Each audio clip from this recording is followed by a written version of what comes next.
이제 4권을 우리가 이제 시작하게 되어집니다. 이제 딱 맞춰서 4권이 시작되어지는 것 같아요. 기독교 강요가 4권, 1, 2, 3, 4권으로 되어 있는데요. 이 4권이 전체 분량의 한 3분의 1 정도. 이제 뭐 1, 2, 3, 4로 25% 돼야 되는데 분량면으로는 33%. 어떻게 보면 칼빈이 기독교 강요를 하면서 이 4권에 많은 관심을 기울였다. 이렇게 이제 볼 수가 있습니다. 그래서 우리가 1권을 보면 성부 하나님, 2권은요 우리 성자 예수님에 대해서, 3권은 성령 하나님, 성부, 성자, 성령이 1, 2, 3권, 삼위일체로 나옵니다. 성령 하나님 안에서 우리가 구원론을 또 다루고 있는 거죠. 그리고 나서 이제 4권은 뭘까요? 성부, 성자, 성령 다음에 뭐가 있어요? 교회가 있죠. 교회가 있죠. 4권은 교회에 관한 말씀입니다. 칼빈이 이 땅 가운데 우리의 믿음인 성부와 성자와 성령 하나님에 대해서 우리가 이야기하고 난 다음에 그 구체적인 이 땅에서 은혜 받는 기관으로서 교회가 어떻게 세워져야 될 것인가. 어떻게 보면 교회의 설계도를 그린 것이 바로 제4권이다라고 이야기할 수 있습니다.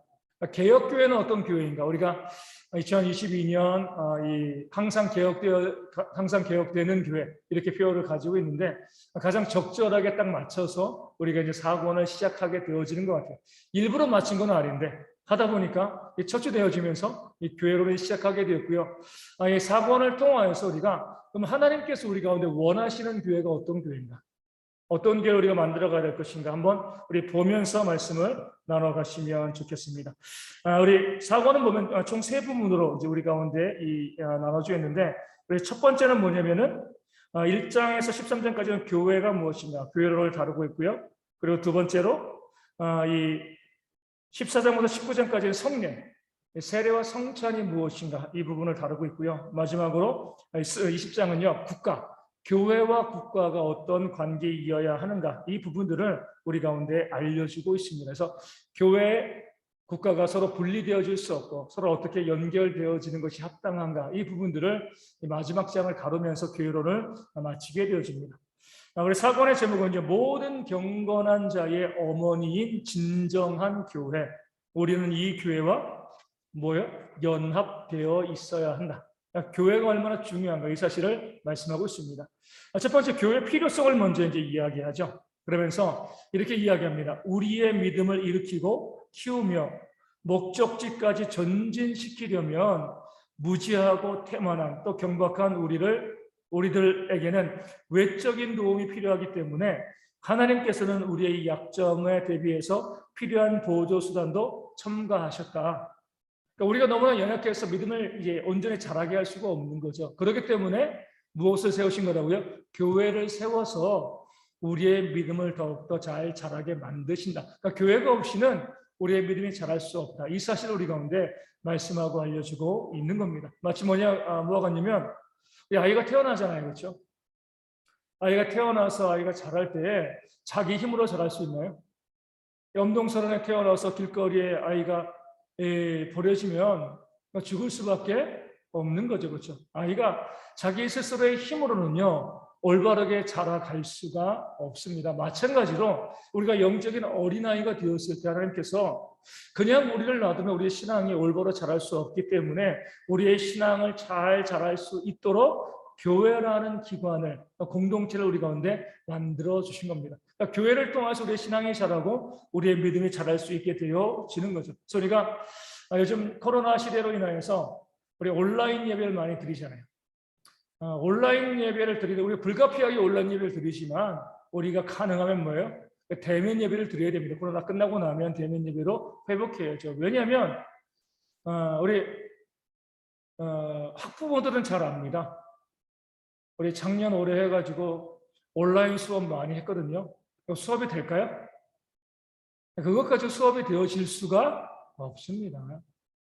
아이들이 집에 있으면요, 온라인으로 선생님들이 정말 잘 준비해가지고 또 수업을 내용을 알려주고 또 강의하고 그러지만 그렇게 봐가지고는요, 우리 아이들이 수업 내용을 온전히 다 깨달아 알 수가 없는 거죠. 더 큰 문제는 뭐예요? 수업은 잘 듣는다 할지라도 아이들이 온전히 인격적으로 자랄 수가 없어요. 친구를 못 만나니까. 가서 친구 만나고 때로 다투기도 하고 싸우기도 하지만 서로 협력하면서 그러니까 사람과 사람과의 관계를 만들어 가는 것, 이것이 바로 이제 학교가 되어지는 건데 그런 것이 다 무시되어진 채로 온라인으로 수업하고 끝나면은요 그 아이는 올바르게 자랄 수가 없게 되어지는 겁니다. 우리 이제 뭐 저는 선수는 아니지만 우리 선수들도 그러잖아요. 선수들이 가장 힘들어하는 게 뭐냐면 이 코로나 되어지면서 이 경기장에 관중들이 찾지 않으면요 재미가 없어요. 그러니까 선수임 자기들 돈 받고 이제 그 일 하는 사람들이지만 뭐 관중이 있건 없건 돈은 주겠지만 그래도 관중이 있고요. 때로 야유도 들리고 함성도 들리고 그러면서 이제 그 경기력이 더 향상되어지고 경기가 재밌어지는 거거든요. 많은 사람들이 그렇게 이야기합니다. 아 나는 뭐 온라인으로 예배 드리니까 너무 편하던데. 편할 수 있죠. 그런데 우리가 저는 그 사람들 그렇게 이야기하는 거죠. 저도 TV로 야구 보는 거 좋아하는데 가서 보면 달라요. 선수들은 또 얼마나 다르겠습니까? 그러니까 TV로 보는 것과 온라인으로 보는 것, 가서 직접 현지에서 보는 것은요, 하늘과 땅과의 그런 차이를 가지고 있는 거죠. 아무리 뭐 우리 뭐 스피커라든가 뭐 음향 시설이 잘 돼 있어가지고 그것 가지고 좋은 음악 공연을 우리가 뭐 편하게 들을 수 있지만 우리가 직접 공연장에 가서 듣는 것과는요, 이게 다른 겁니다. 그런 면에서 우리가 항상 우리가 이제 온라인을 이야기할 때에 직접 교회 공동체가 아니고 우리가 흩어져 가지고 있게 되었을 때는 우리의 신앙이 자라는데 상당히 많은 한계를 가질 수밖에 없다. 이 사실을 우리 이제 성경은 우리 가운데 말씀해주고 있는 겁니다. 그래서 교회가 있어야지 우리의 연약한 믿음도 자라는 거예요. 저도 마찬가지예요. 저도 이제 계속 기도를 강조하고 그러지만 교회가 없으면 제가 기도하겠습니까? 혼자서 어려워요 이게. 목사니까 어떻게 보면 그러니까 제가 목사란 게 하나의 은혜예요. 목사니까 기도할 수밖에 없어요. 목사니까 예배할 수밖에 없고요, 그렇죠? 목사이기 때문에 그런 모든 공적인 예배 활동 가운데 들어와서 있게 되어지는 것이지 그런 것이 전혀 없어지면은요 목사로서의 역할을 감당할 수가 없게 되어지고 하나님의 일들 또한 감당할 수가 없게 되어지는 거죠. 그런 면에서 우리가 항상 믿는 자로서 교회 가운데 모여서 교회 안에서 서로 헌신하고 또 교육받고 믿음이 자라는 것이 얼마나 중요한 것인가 이것을 믿음으로 고백하는 것, 그러니까 교회의 필요성이 우리 가운데 절대적이다. 이 사실을 우리가 깨달아 알고 우리 빨리 코로나가 끝나가지고 모든 일상들이 회복되어지고 또 예배도 다 함께 모여서 예배할 수 있는 그런 날이 올 수 있도록 또한 기도해야 할 줄로 믿습니다. 두 번째로 보면 교회와 신경은 어떤 관계가 있는가? 이 신경은 뭐예요? 사도신경이죠. 우리가 이제 주일 예배할 때마다 앞에 사도신경 전능하사 천지를 만드신 이제 고백하고 있는데 사도신경 이 신앙 고백과 교회와는 어떠한 관계가 있는가? 그래서 이제 사도신경 보면요, 우리 거룩한 공교회를 믿습니다. 이런 고백이 있어요. 공교회가 뭐예요? 라틴어로 하면 이게 카톨릭입니다. 카톨릭. 이 공적이다. 그래서 우리가 카톨릭이 이 사도신경에서 따와서 자기들을 카톨릭이라고 우리는 공교회이다 이렇게 이제 부르고 있는 거죠. 그렇기 때문에 우리 개혁교회는요, 우리 이제 개신교회는 카톨릭에서 이 공교회가 카톨릭인데 먼저 그것을 일반 명서를 고유 명서처럼 그들이 가져갔기 때문에 우리는 공교회를 유니버설 이렇게 부릅니다. 영어로 해가지고 카톨릭이라고 부르면 헷갈리니까 공적인 교회 모든 사람이 함께 어우러질 수 있는 그런 공교회를 우리는 뭐요? 믿는다라고 이야기합니다. 그러니까 교회는요, 이 신경을 믿는, 그러니까 믿음을 공유하는 공동체가 되어진다는 겁니다. 한 믿음을 가지고 있어야지 뭐예요? 한 믿음이 있어야지 한 교회, 한 공동체가 되어진다. 그래서 우리가 이 땅에서 뭐 여러 가지로 많이 나눌 수 있지만 어떤 교회건요? 사도신경을 진심으로 고백한다라고 하면 우리 안심할 수가 있습니다. 이 교회는 우리가 안심할 수 있는 교회이다. 이렇게 이제 이야기하게 되어지는 거죠. 보이지 않는 교회가 있습니다. 뭐 나중에 나오겠지만 이 보이지 않는 교회라는 것은요, 아담 이후로부터 주님이 오실 그날까지 구원받은 모든 사람들로만 구성된 교회, 하나님의 교회죠. 하나님께서 보이지 않는 영적인 모든 공동체로 만드는 것이 보이지 않는 교회고요. 보이는 교회는요, 우리와 같은 교회. 이 땅에서 이 보이지 않는 교회는요, 다 구원받은 사람들이 있지만 보이는 교회는요, 구원받은 사람도 있고 그러지 못한 사람도 있고 이 보이는 교회에 문제가 되어지는데 어찌되었건 이 보이는 교회 가운데에서 그 교회 공동체가 그 교단이 사도신경을 같은 신경을 믿음을 고백해 나가면 그 교회들은 하나 되어지고 그 교회는 우리가 어느 교회를 가도 문제가 없다. 이렇게 이제 볼 수가 있게 되어집니다. 자, 교회의 분리는요, 이 몸의 분리를, 그 몸이 찢어지는 것을 의미하는 거죠. 그러니까 서로 다른 몸이라고 하면, 그러니까 믿음의 고백이 다르면 찢어지는 게 맞습니다. 같이 붙어 있을 수가 없어요. 그러니까 믿음의 고백이 다른데도 함께 붙어 있으면 잘못된 거죠. 그러니까 믿음의 고백이 다르면은요, 서로 분리되어지고 또 찢어지는 것이 맞습니다. 몸이 찢어지는 게 아니에요. 다른 몸이기 때문에. 하지만 같은 신앙을 고백하고 있는 교회라고 하면 어때요?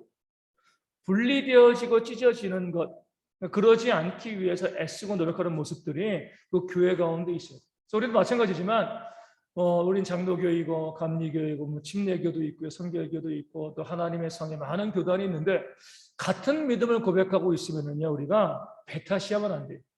그런 교회들을 우리가 인정하고 받아들일 수 있어야 됩니다. 우리 안에서도 마찬가지잖아요. 여기 있는 우리 성도님들의 신앙의 고백이 다 기본적인 부분에서는 일치하지만 그 신앙의 모습들은 좀 차이가 있습니다. 그럼에도 불구하고 함께 한 교회를 만들어 가는 거잖아요.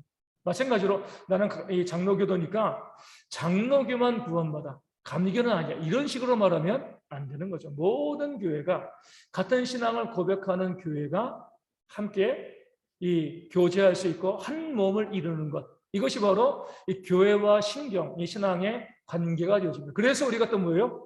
이단을 배척을 하는 거죠. 이단, 그렇죠. 우리가 이제 뭐 이단에 대해서 많은 이야기하는데 왜 이단이 이단인가? 왜 그들을 우리가 신뢰할 수 없는가? 너무 이기적이기 때문에 그렇죠. 신천지도 그러고요. 하나님의 교회도 마찬가지죠. 교리의 측면을 따지기 이전에 그 공동체만 구원받을 수 있다는 거잖아요. 그렇죠. 그러면 2000년 전에 예수님이 오시고요. 그 공동체 신천지가 만들어지기 이전에 또 하나님의 교회가 만들어지기 이전에 했던 사람들은요, 다 구원받지 못한 거죠. 그렇죠? 우리만 구원받는다는 거잖아요. 그렇게 예수님을 이 땅 가운데 보내시고 수천 년 동안 한 명도 구원하지 않는 그런 하나님이라면 그 하나님을 어떻게 믿습니까? 말도 안 되죠. 그렇죠?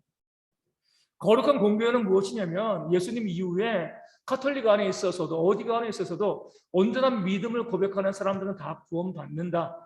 이것이 계속 이어져서 우리까지 왔다. 이것을 인정하는 게 진짜 신앙이죠. 다 부정해버리고 신천지에만 들어가지 구원받을 수 있어. 하나님의 교회에 들어가지면 구원받을 수 있어. 그렇게 말하고 그렇게 주장하는 것 자체가요, 하나님과 신앙을 완전히 부정해버리는 이기적인 신앙이 되어지는 거죠. 그래서 이제 제가 말씀드린 것처럼 저희 집 앞에 있는 하나님의 교회는 뭐라고 써 있다고요? 신천지 출입 금지. 자기들만 구원받을 수 있으니까. 우리가 신천지 출입 금지하는 건 뭐예요? 같은 믿음을 가지고 있는 모든 교회들은 구원받을 수 있는데 당신들은 부정하니까 우리와 사귈 수 없다. 한 몸이 아니다. 이렇게 이야기하는 건데 하나님의 교회와 신천지는 자기들만 구원받을 수 있으니까 둘 다 구원받지 못하겠지만 그들은 어때요? 나중에 그 신천지와 하나님의 교회만 보면 나중에 둘 중에 하나는 다 지옥에 가는 거예요. 그렇죠? 우리는 둘 다 간다고 보지만 그들 생각으로는 우리는 다, 그러니까 하나님의 교회에 있는 사람들은 우리는 다 구원받고 신천지는 다 지옥. 또 신천지는 뭐예요? 우린 다 구원받고 하나님의 교회는 지옥. 이렇게 말하는 것 자체가 공교회를 부정해버리는 모습이 됩니다. 하나님께서는 아담과 이후에 각 시대마다 택함받은 백성을 두시고요, 계속 그들에게 복음을 증거하시고 그들이 믿음 가운데 구원받게 하시는 역사를 만들어 가시는 거죠. 우리 집단만, 어떤 시기에 나타난 특정한 우리 집단만 구원받을 수 있다. 이렇게 말하는 것은요, 신경도 부정하는 것이고 또 공교회도 부정하는 그런 모습이 되어지는 겁니다. 그래서 우리가 교회 안에서도 우리 거룩한 공교회를 우리가 이제 믿는다라고 고백하면요, 교회 안에서도 뭐예요? 똑같이 같은 믿음을 가지고 있는 성도라고 하면 우리가 하나 되어지기 위해서 애쓰고 노력하는 모습들이 교회 가운데 있어야 됩니다. 그래서 우리가 어떤 파당을 만들어서 교회에서 서로 다투고 싸우는 것, 하나님이 미워하시는 거죠. 파당을 만들어서 진리를 더욱더 발전시키는 것, 이제 좋은 경쟁의 관계는 괜찮습니다. 그것이 아니라 파당을 만들어서 상대편을 완전히 진멸시키고 없애버리고 우리만 남게 하는 모든 것들은요, 그리스도의 몸을 쪼개는 그런 죄가 되어지는 거죠. 일단 우리가 고이건 고이가 아니건 누군가를 시험 들게 해서 그 사람으로 하여금 믿음을, 교회를 떠나게 하는 이 모든 것들이 하나님 보시기에 정말 큰 심판을 받을 거예요. 우리가 그런 면에서 항상 말하고 행동하는 것을 조심해야 됩니다. 우리 예수님이 뭐라고 말씀하셨어요? 형제 중 하나를 실족하게 하느니 차라리 목에다가 연자맷돌을 메고 깊은 바다에 빠져 죽는 게 낫다. 이렇게 말씀하셨습니다. 그만큼 사람을 실족하게 하고요. 또 사람에게 상처를 주는 것이 하나님 보시기에 얼마나 큰 죄인가. 왜냐하면 심판받을 죄이기 때문에 육신은 죽어도 그 영혼까지 심판받으면 안 되는 거잖아요. 그런 면에서 우리가 내가 말하는 것 때문에 내가 행동하는 이 모습 때문에 누군가 그 믿음이 흔들리고 실족하게 되어진다. 이것이 얼마나 큰 죄인가를 아셔야 돼요. 우리가 내가 나 때문에 구원받지 못하는 사람이 발생할 수는 없습니다. 그거는 하나님이 하시는 거예요. 그렇죠? 하지만 나 때문에 교회를 떠나는 사람은 있을 수가 있는 겁니다. 하나님께서 마지막 심판의 자리에서 우리 가운데 심판하실 것 중에 하나가 무엇이냐면 너 때문에 교회 온 사람이 있는가? 아니 너 때문에 교회를 떠난 사람이 있는가? 가장 많이 심판을 받을 사람들이 누구예요? 목사들이죠. 목사들 때문에 교회를 떠난 사람들이 많습니다. 그렇기 때문에 목회자들이 하나님 앞에서 가장 많이 심판을 받을 참 많은 복도 받지만 양극단이요. 복을 받을 때 많이 받고 또 심판을 받을 것도 너무나 많은 그런 모습이 목회자들 가운데 있게 되어지기 때문에 우리가 항상 다른 사람을 실족하게 하고 그 몸에서 분리시키려는 그 사람이 스스로 그렇게 되어지는 건 어쩔 수 없지만 내 실수나 내 잘못으로 인하여서 내가 시험 들게 해서 누군가를 교회에서 떠나게 하는 그런 모습이 있을 때는요. 철저하게 회개하고 하나님께 긍휼을 구해야 되어지는 겁니다. 그래서 우리가 항상 교회 가운데서 우리가 모든 것을 다 용납하는 건 아니잖아요. 잘못된 건 잘못한 거예요. 이거 좀 분명히 옳지 않아라고 이야기할 수 있지만 옳지 않아라고 이야기하면서도 뭐는 잃지 말아야 돼요? 그 사람에 대한 사랑을 잃으면 안 돼요. 사람을 미워하면서 정죄하면 안 되고 이거는 진리가 아니야. 그냥 잘못된 거야. 얼마든지 이야기할 수 있죠. 하지만 그 사람에 대한 존중과 사랑을 잃게 되어지면요. 차라리 분리되어지지 않는 게 낫습니다. 진리를 말하지 않는 것이 나을 수가 있습니다. 항상 제가 말씀드린 것처럼 누군가에게 어떤 문제와 또 부족함이 있을 때는 어떻게 하라고요? 직접 가서 말하지 마시고요. 적어도 일주일간 기도하시고 난 다음에 하나님, 우리 저 성도에게 이런 문제가 좀 있습니다. 이런 어려움이 있습니다. 잘못된 점이 있습니다. 내가 가서 이야기를 해야 될 건데 일주일 동안 제가 기도하고 하나님께서 그 마음을 좀 부드럽게 만들어 주셔가지고 내가 이야기할 때 오해하지 않고 잘 들을 수 있도록 하나님 역사해 주세요. 이렇게 기도하고 난 다음에 가서 이야기해야죠. 사랑의 마음도 없이 저런 사람은 교회 떠났으면 좋겠어. 교회 없었으면 좋겠어. 그런 마음 가지고요. 가서 함부로 이야기하고 또 비난하고 정죄하고 그리스도의 몸을 찢는 하나님께서 가장 미워하시는 우리 예수님께서 교회의 머리라고 하는데 몸이 찢어지면은요 머리가 얼마나 고통스럽겠습니까?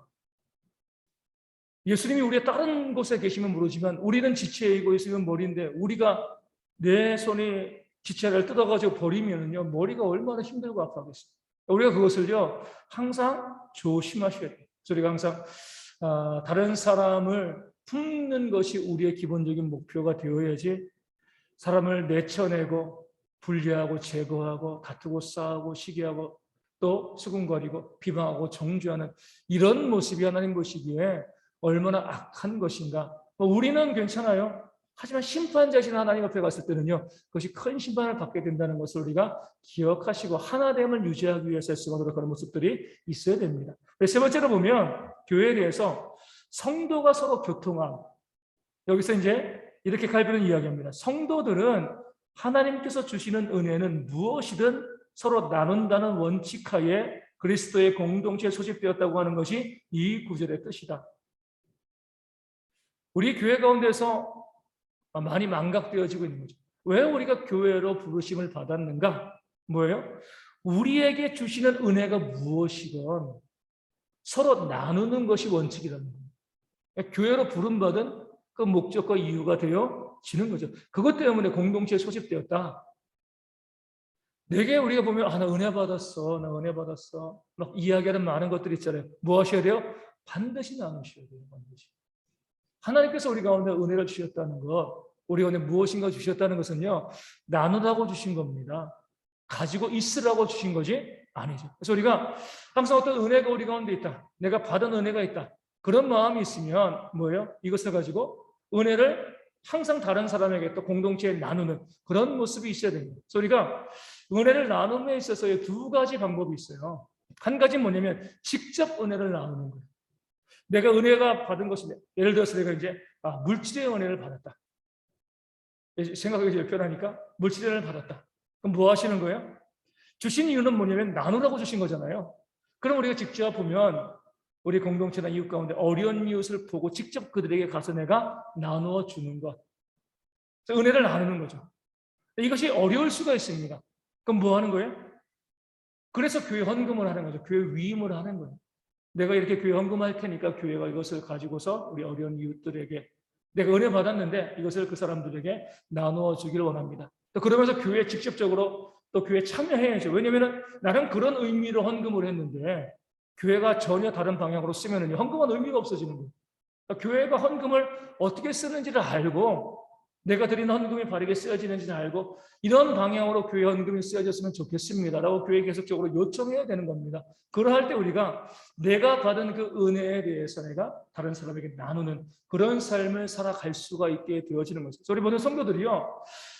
정말 은혜 받았다라고만 말씀하지 마시고 정말 그것이 나에게 은혜가 되었다는 생각이 들면은요, 그 은혜를요, 다른 사람과 충분히 나누는, 그 공동체 안에서 충분히 나누는 모습들이 우리 가운데 있어야 된다. 이것이 바로 교회이다라고 말씀하고 있는 겁니다. 그래서 우리 2022년도에는요, 우리 교회 가운데 은혜를 나누는 일들이 참 많았으면 좋겠어요. 정말 좋은 일이고 기쁜 일이 있으면요, 혼자만 가지고 있지 마시고 다른 이웃들과 교회 공동체와 함께 나눠야죠. 이것 때문에 내가 너무나 기쁜 일이 있고 너무나 좋은 일이 있어가지고 함께 이것을 나누겠습니다. 그런 고백이 있어야지 그 진짜 은혜를 받은 거예요. 은혜 받았다라고 하면서 그것을 나누지 아니하면 어리석은 거죠. 더 이상 하나님께서 우리 가운데 은혜를 주시지 않기 때문에 그렇습니다. 나누라고 주셨는데 우리 아이들도 그러잖아요. 우리 이제 정준이에게 형이랑 나랑 먹으라고 빵을 하나 줘. 그런데 아까워가지고 혼자 먹어요. 그럼 주겠습니까? 안 주죠. 기꺼이 가서 형들과 나눠 먹으면은 또 주고 또 주고 또 주고. 이게 부모의 기쁨이잖아요. 그런데 그것을 욕심내고 자기가 다 가지고 있으면서 내 거야 안 줘. 이렇게 하면은요 부모가 더 줄 이유가 없는 겁니다. 그래서 우리가 2022년 우리 교회 공동체와 함께 모였다라고 했을 때 내게 은혜되는 일이 무엇인가 보시고요. 그 은혜를 받은 것이 있으면 그 은혜를 충만히 나누는 그런 모습들이 우리 가운데 있어야 됩니다. 두 번째로 성도서 교통에 있어가지고 서로 교통하는 자들이기 때문에 성도가 서로를 바라보며 판단하지 말라는 거예요. 판단하면 교통이 깨어집니다. 그렇죠? 특별히 무엇을 판단하지 말아야 돼요? 저 사람이 구원받았는지 구원받지 못했는지 판단하지 마시라는 거예요. 그런 분들이 있어요. 나는 구원받았는데 저 사람은 구원받지 못한 것 같아. 이렇게 이제 생각하는 분들이 있죠. 가장 큰 근거가 뭐냐면 나는 이 정도의 신앙을 가지고 있는데 저 사람은 저 정도밖에 가지고 있지 못한 거 보니까 뭔가 문제가 있어. 이렇게 생각을 하는 거예요. 예수님께서 달란트의 비유를 통해서 우리가 말씀하신 바는 뭐냐면 이 5달란트 받은 자, 2달란트 받은 자, 1달란트 받은 자가 있잖아요.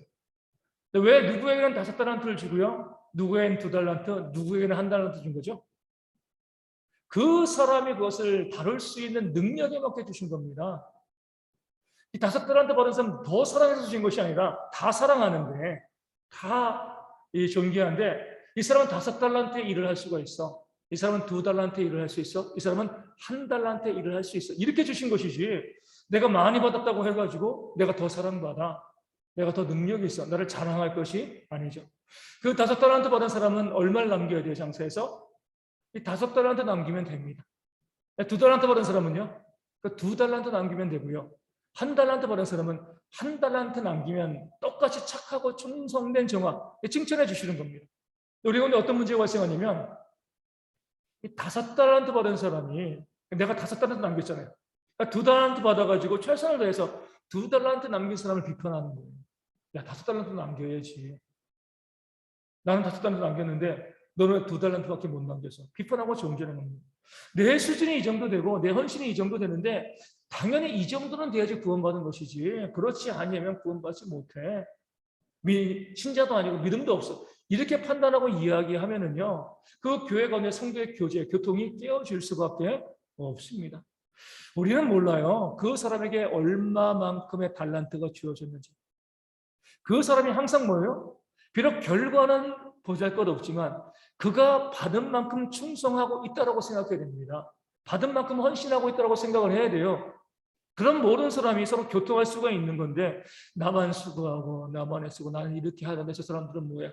이렇게 되어지면은요 교회 가운데 서로 분쟁하고 다투고 서로 교제가 깨어질 수밖에 없습니다. 예전에도 이제 우리 목회자들이 그런 경우들 많이 있잖아요. 이렇게 많이 얘기. 내가 청년 때는 요즘 청년들처럼 섬기지 않았는데 내가 청년부일 때는 이렇게 교회에서 이렇게 헌신하고 수고하고 애쓰고 이렇게 했는데 요즘 청년들은 신앙이 좀 형편없어. 이렇게 말하는 분들이 있어요. 사람의 다름을 인정하지 않는 겁니다. 다른 거예요. 내가 이만큼 했으니까 너도 이만큼 해야 돼.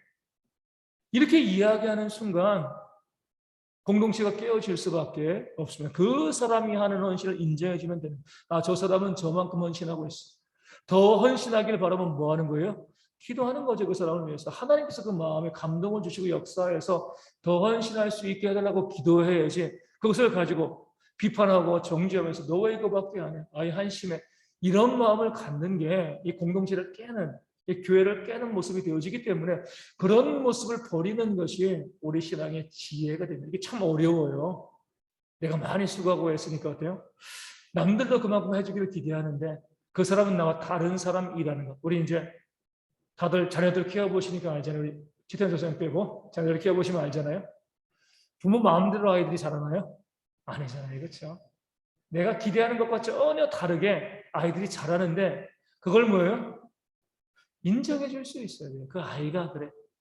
나와는 다른 아이야. 내 자식, 내 몸에서 나온 자식이지만 나와는 다른 자식이야라고 생각을 하고요. 그 자녀의 삶을 인정해 주는 과정이 화평해집니다. 근데 내 몸에서 나온 자식이라고 해가지고요. 나만큼 하길 바라고 자꾸 그 아이 비교하고 또 정죄하게 되는 과정이 깨어질 수밖에 없는 거죠. 교회도 마찬가지입니다. 목회자로서 보면 열심히 헌신하는 분들이 있고요. 또 헌신 잘 못하시는 분들이 있어요. 하지만 목회자는요, 다 귀하게 보는 겁니다. 저 성도는 열심히 헌신하니까 더 귀하고, 저 성도는 헌신을 많이 못하니까 귀하지 않고. 그 성도들의 입장에서는 나는, 목사님, 내가 할 수 있는 최선이 이거예요. 그 최선을 가지고 헌신하고 있음에도 불구하고, 목회자가 그 헌신의 분량을 일괄적으로 측정하고, 이 정도는 해야지, 하나님의 일꾼이고, 이렇게 하다 보면, 교회가 깨어지고 화평이 무너질 수밖에 없어요. 우리 항상 그 다른 사람, 물론 그 사람의 최선 안 다할 수도 있어요. 하지만 그건 내가 판단할 건 아닙니다. 하나님이 판단하시는 거죠. 하나님이 알아서 하시는 거예요. 나는 단지 그 사람의 헌신과 그 수고가 아무리 보잘것없어 보여도 그것을 인정하고 바라보고 함께 믿음 가운데 교제하는 그런 모습이 있을 때 교회가 정말 창고와 같은 그런 공동체가 되어질 수가 있는 거죠. 네 번째로 보면 신자의 어머니로서의 가견적, 보이는 교회죠. 가견적 교회. 교회의 필요성을 말할 때 처음에 이야기한 것처럼 가장 중요한 개념은 어머니라는 어머니, 엄마라는 것. 신자의 어머니로서의 교회가 있는 거죠. 어머니를 떠나서 자녀들이 살 수 없는 것처럼 어머니가 없는 자녀가 없는 것처럼 어떤 성도건 교회를 떠나서는 어때요? 온전히 그 그리스도를 살아갈 수가 없는 겁니다. 우리가 여기서 교회라고 이야기했을 때는요, 이 땅에 존재하는 그런 이제 이 개교회를 의미하는 것이 아니라 이 보이지 않는 교회를 의미합니다. 보이는 교회는 우리가 여러 가지 이유로 인하여서 떠날 수 있습니다. 교회 가운데 문제가 있기도 하고 분란이 있기도 하고 그러면서 내가 섬기던 교회에서 좀 힘들지만 다른 교회로 옮길 수는 있어요. 하지만 뭐는 안 돼요? 교회를 다니지 않는 것은 안 된다는 거예요.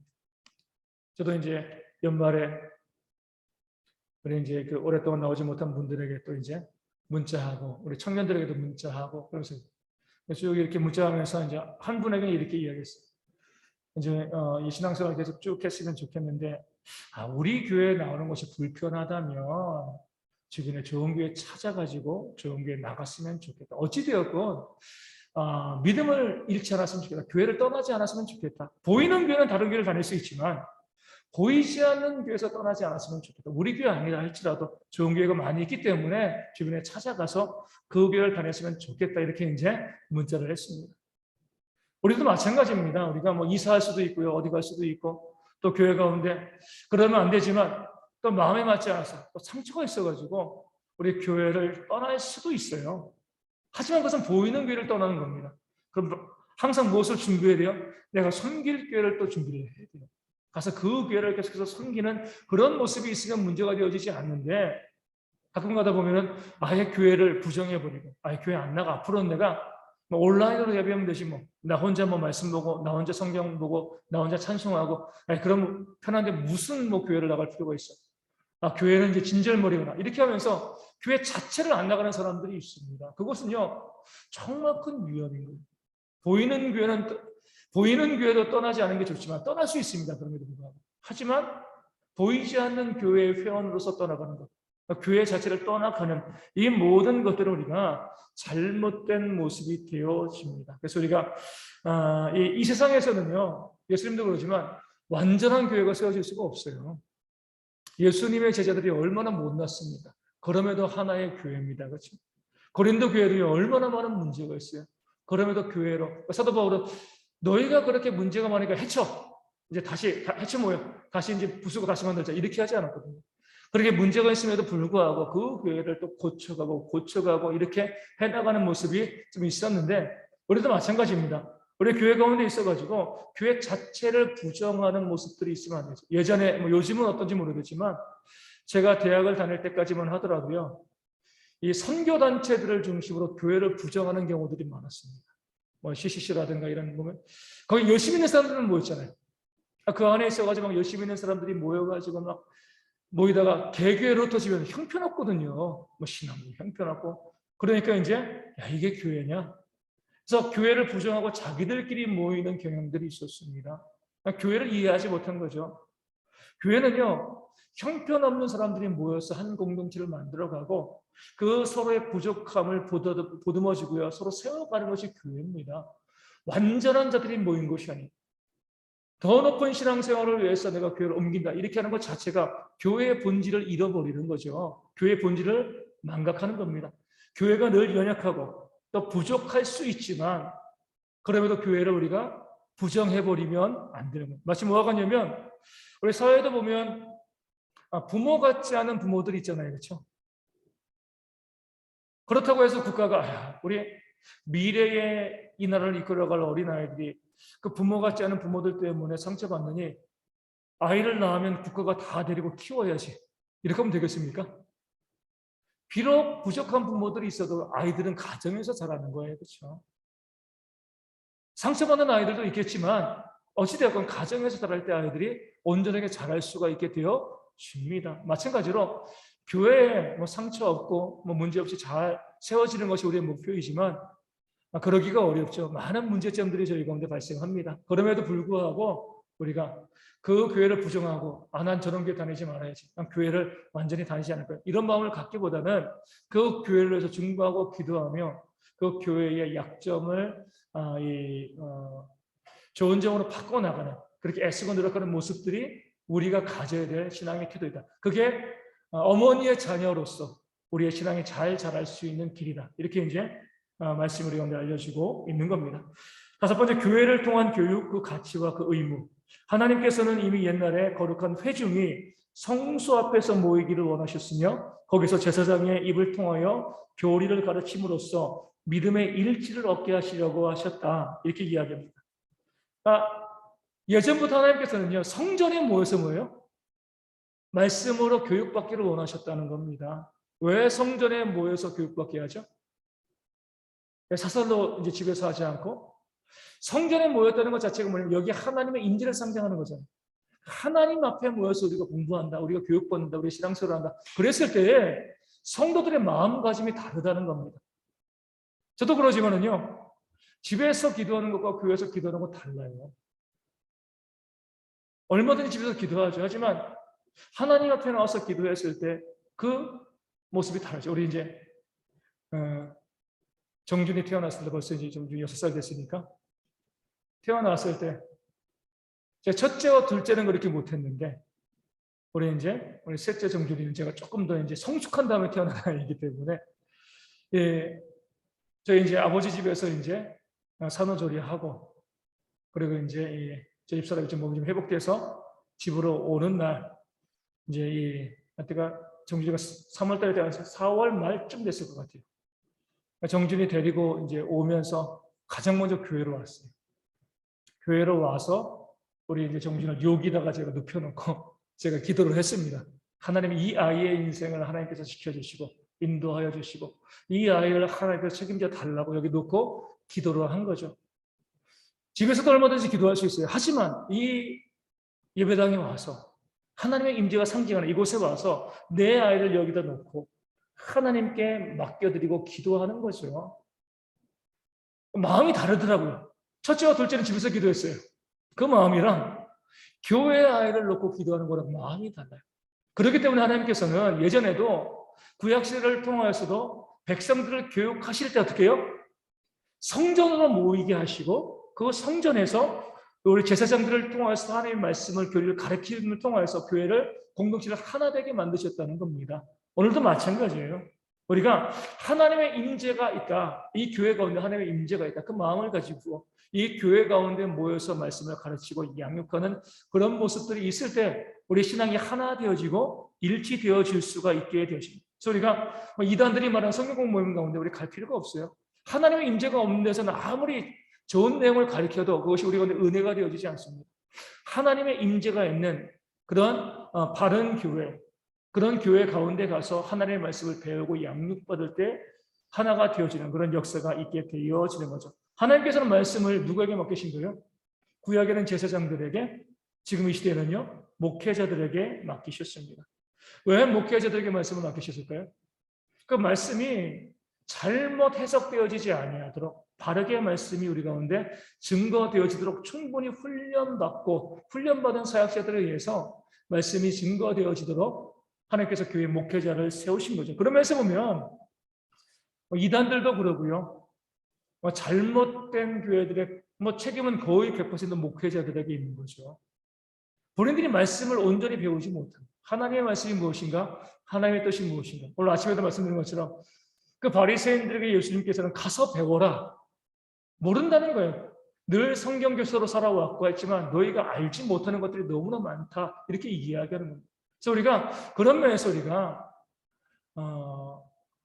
참 100% 그렇다라고 이야기할 수 없지만 어찌되었건 우리가 목회자가 교회를 섬겨감에 있어서는요. 우리 정규적인 과정을 밟는 게 중요합니다. 쉽게 목회자가 될 수 있는 분들, 그럼 우리나라에서 목회자가 되는 것은 국가 자격증이 아니거든요. 얼마든지 그냥 우리 교회에서 교단에서 임명하면 받아주면 다 목회자가 될 수 있어요. 그러니까 말씀을 알지 못하고 왜곡하는 사람들이 많이 이 땅 가운데 발생하는. 물론 그렇다고 해가지고 목회자가 되는 것을 국가가 주관하는 것도 잘못된 겁니다. 그렇죠? 잘못된 것이지만 어찌되었건 공신력 있는 정통 신학교에서 신학을 배우고 그 과정을 거치고 난 다음에 또 수련의 과정을 거치고 나서 목회자가 되어지는 것이 또 그런 사람들을 통해서 그런 목회자를 통해서 말씀을 배우는 것이 유익합니다. 그렇지 아니하면 결국에는 우리가 이단으로 갈 수밖에 없는 거죠.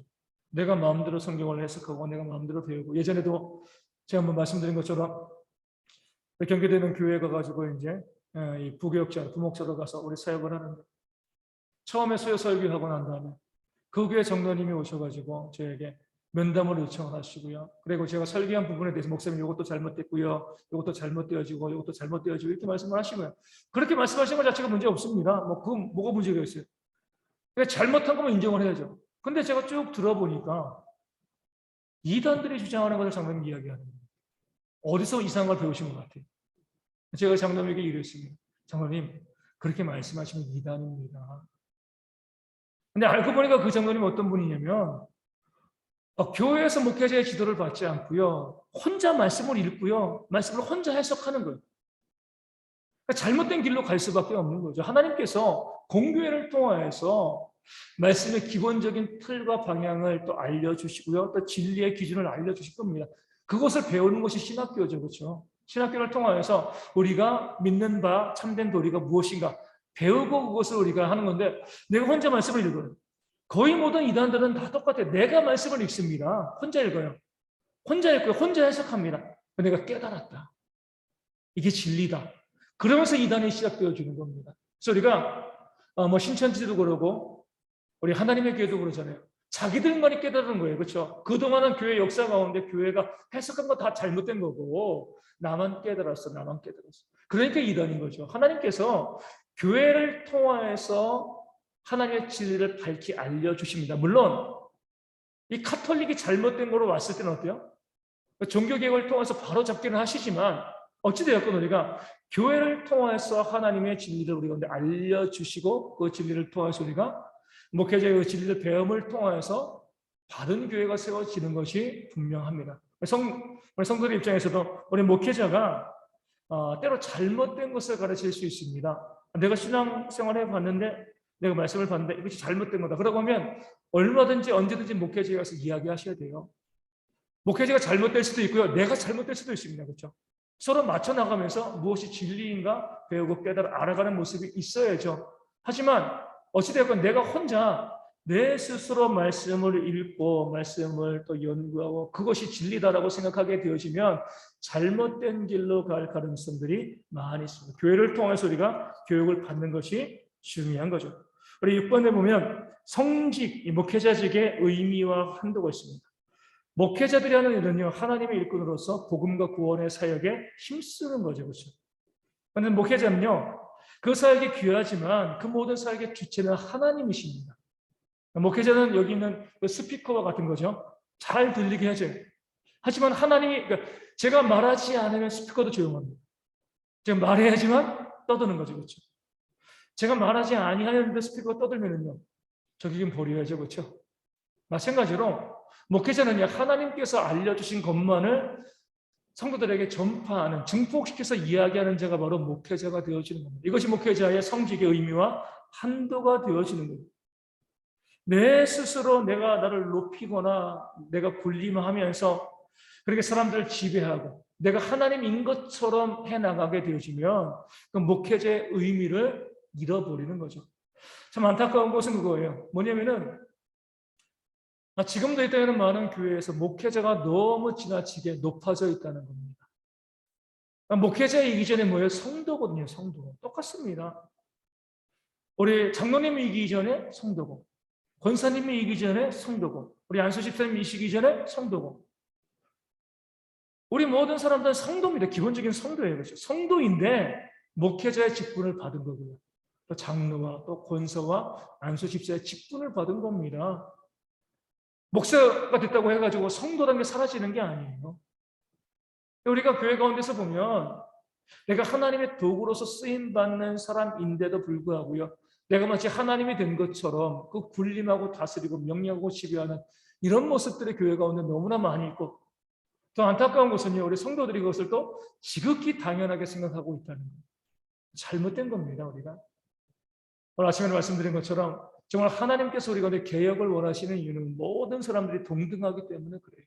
그런 교회를 만들어 가는 것이 하나님의 꿈입니다. 그래서 우리가 어떤 교회, 우리 대형교회가 어떤 교회인가라고 했을 때 모든 사람들이 목사나 성도나 남녀노소, 빈부귀천 막론하고 모든 사람들이 서로 동등해질 수 있는 교회가 되어지면 그 교회가 진짜 교회이다. 이렇게 이렇게 고백하는 것이 우리 교회의 항구적인 그런 꿈과 비전이 되어야 되는 겁니다. 7번에 보면 불가견적 교회와 가견적 교회가 나오죠. 앞서 말씀드린 것처럼 불가견적 교회는요. 태초부터 주님 오실 그날까지 모든 구원받은 사람들로 구성된 보이지 않는 교회예요. 하나님 입장에서는 보이지만 우리는 볼 수 없죠. 가견적인 교회는요. 이렇게 모여서 함께 있는 구원받은 사람들도 있고요. 그렇지 않는 사람들도 함께 있는 그런 교회. 그렇기 때문에 가견적 교회는 항상 연약하고 부족할 수밖에 없습니다. 이것을 인정하시면서 우리 신앙생활을 해나가는 거죠. 마지막으로 우리의 판단의 한계. 앞서 말씀드린 것처럼 다시 한번 그것을 이야기하는 것은 누가 불가견적인 교회에 진짜 구원받은 성도인지 판단하는 것은 하나님만이 할 수 있다는 거예요. 사람이 판단하려고 하면 안 돼요. 우리는 어떻게 생각하면 돼요? 교회 안에 있는 사람들은 물론 교회 안에 구원받은 성도들이 있고요. 구원받지 못한 성도들도 있습니다. 하지만 뭐예요? 우리는요. 모든 사람이 구원받은 자인 것처럼 우리가 행동해야 돼요. 그리고 교회 바깥에 있는 사람들은요. 모든 사람이 구원받을 사람인 것처럼 지옥 갈 사람이 아니라 구원받을, 지금은 교회 나오고 있지 않지만 언젠가는 나와서 믿을 사람이야. 이 땅에는 모든 사람들이 구원받은 사람과 그렇지 못한 사람들이 나뉘어지겠지만 우리는요, 모든 사람들이 구원받고 구원받을 수 있는 것처럼 바라볼 때에 우리가 바르게 또 교회를 세워갈 수가 있게 되어집니다. 예전부터 보면은 단순하게 이렇게 구분하잖아요. 우리 교회 안에 있는 사람은 구원받은 사람들, 천국 갈 사람들, 교회 바깥에 있는 지옥 갈 사람들. 이러니까 세상과 싸우는 거예요. 그렇죠? 섬기지 못하는 거죠. 나중에 우리 구원받을 사람들, 우리 어디를 가건 뭐 우리 어떤 공동체에 가가지고 내가 이제 아들이 있는데 자매들이 많은 곳에 가서 저 중에 내 며느리가 될 사람이 있다라고 하면 함부로 대할 수가 없는 거죠. 그렇죠? 비록 지금 남이고 안 될 가능성도 있지만 내 며느리가 될 가능성이 있어. 그런 마음을 가지면 함부로 대하지 않고요. 진심으로 잘 대해줄 수밖에 없습니다. 그런 마음을 가지고 우리도 우리 안에 있는 사람들은 다 구원받은 사람들인 것처럼, 그래서 우리가 참 제가 이제 신앙생활을 하면서 좀 힘들고 이제 어려운 부분 중에 하나가 이거예요. 어떤 분들은 그런 분들이 있어요. 인터넷에서도 그런 분들 많죠. 교회 안에서도 보면 극단적으로 경상도나 전라도를 싫어하시는 분들이 있어요. 교회 안에서 어떤 지역을 싫어하는 분들이 있어요. 그런 이야기를 들으면 제가 마음이 아프죠. 아니 그 지역 사람들 다 믿고 하나님 나라 갈 건데, 구원받을 건데, 아니 왜 어떤 지역 사람은 그렇게 극단적으로 싫어하고 그 사람 자체를 부정해버리고. 교회 가운데 저도 그러지만 모든 사람과 웬만하면 더불어 화평하고 싶은 이유가요, 나중에 여기서 싸우고 하나님 나라 만나면 어때요? 민망하고 부끄럽잖아요. 그렇죠? 이 땅에 있는 동안에는 우리가 되도록 싸우지 않고 화해하고 다투지 않고, 이런 모습에서 우리가 실패하는 분들이 너무 많아요. 같은 교회 안에 있으면서도 목회자, 우리 담임 목회자 청명하는 문제 때문에 다투고 싸우고 멱살 잡고 남남처럼 그렇게 바라보고, 다 예수님 믿으면 구원받고 천국에 가게 되시는데 우리가 서로 구원받은 사람들이라는 인식이 없기 때문에 그렇습니다. 항상 우리는 이렇게 보셔야 돼요. 여기 있는 분들이 지금뿐만이 아니라 나중에 하나님의 나라에서 영원토록 함께 살 사람이다. 이런 인식이 있으면요 잘해줄 수밖에 없습니다. 그런 인식이 없으니까 우리가 막대하고요, 다투고 싸우는 거죠. 그래서 우리가 항상 믿는 자로서 계속 말씀드리지만 교회 안에 있는 사람은 모두 구원받은 사람, 교회 바깥에 있는 사람은 모두 구원받을 사람, 이런 마음을 가지고서 할 수만 있으면 모든 사람과 더불어 화평하라는 말씀대로 살아가는 그런 것이 바로 참된 교회의 모습이다라고 성경은 말씀하고 있습니다. 혹시 우리 이 찬송 원하시는 말씀 해주시죠.